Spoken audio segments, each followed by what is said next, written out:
All right, this is a good one. I came across this video of this real estate agent. I don't know her. I think she's in Wyoming. I'm in New Jersey. Talking about the three different points in a real estate transaction when you are actually negotiating. Let's see what she has to say. When you sell a house, you have to realize that you have to negotiate 3 times. The first one is when you get the contract. So you're negotiating things like price, closing date, if you're paying any closing costs. And this sets the wheels in motion for the buyer to be able to start the process of purchasing your home. Okay, I'm gonna walk you through this house while I tell you the other two. The second negotiation. Yeah, good point. So you get the offer, right? The price is always important when we're looking at it from a seller's perspective.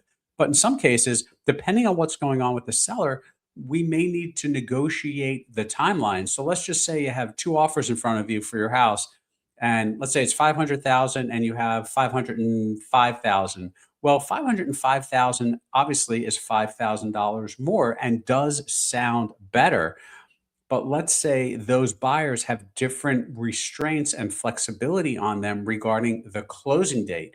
Perhaps the higher offer wants to close within 30 days, but your plans require you to need 60 or 90 days in order to close. So you might want to take that lower offer if we have a more flexible buyer.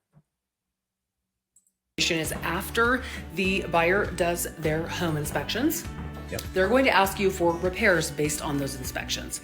And you negotiate what you're willing to do. It could be taking money off, giving them closing costs in lieu of those repairs, or even doing the repairs by closing. The third negotiation. Yeah, absolutely. So I always tell everybody that I don't care how nice your house is. When a home inspector goes through it, they're going to find stuff. I've had home inspectors find stuff on brand new construction. So there's always something to be found. There's always some defect that you don't know about.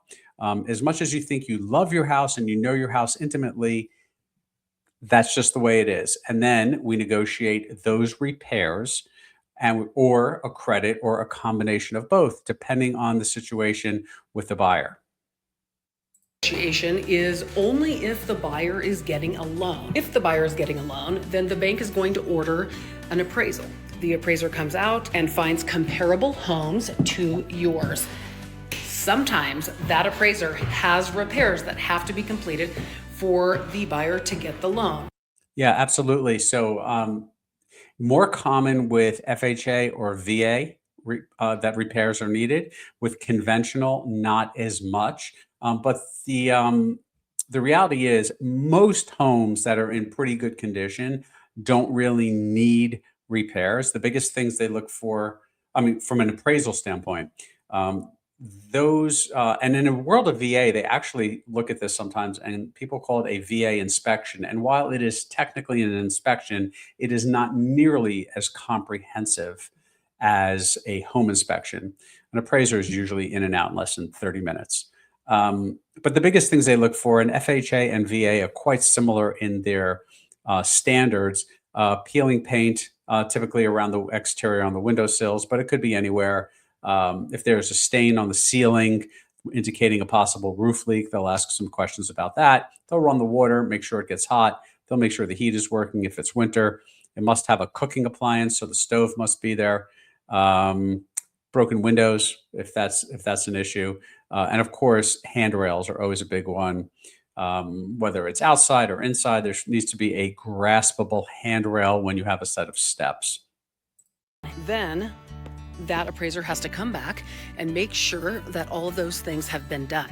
Right. Now, sometimes the buyer and the seller work together to get those items done, and sometimes the seller or the buyer does them themselves. So after all that's done, then we wait for closing.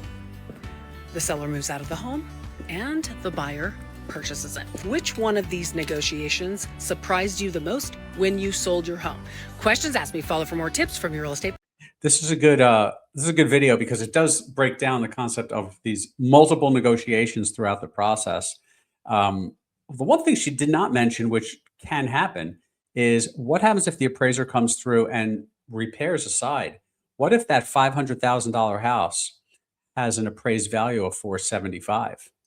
that could be a problem. And that could be another renegotiation, because what happens in that situation is then theoretically, the message that's being sent to the buyer is, well, I know you're under contract for 500,000, but the house is actually only worth 475,000. So there's a mental game going on here going, wait, I don't want to overpay for the house. So what does that mean? And sometimes that could be negotiated, right? The seller might lower the price or might not. They might, agree to kind of meet somewhere in the middle if it works for both. So that's another piece that could potentially come up. Every once in a while, it doesn't matter. You get an appraisal waiver, doesn't happen that often, or with a cash buyer, it doesn't matter at all. So, but that's basically how it works. So I like this video because there are three different points this agent brings up about negotiations in the process, potentially even four. See you on the next one.